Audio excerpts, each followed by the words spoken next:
Ok, các bạn, con này, ô tuyết này, không? Tuyết nó rơi lên tóc này. Đó, ok.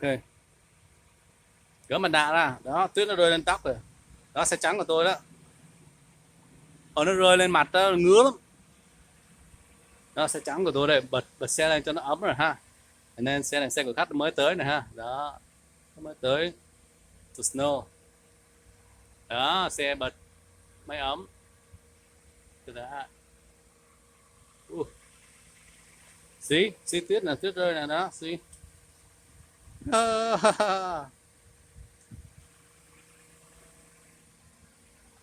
Snow này, coi bên trong vẫn có hai người khác. Hả? What? Your coat? Làm sao? What? I love your coat. Oh, I got it from the Goodwill. Yeah. Outside, snow inside is nice, warm, and cozy.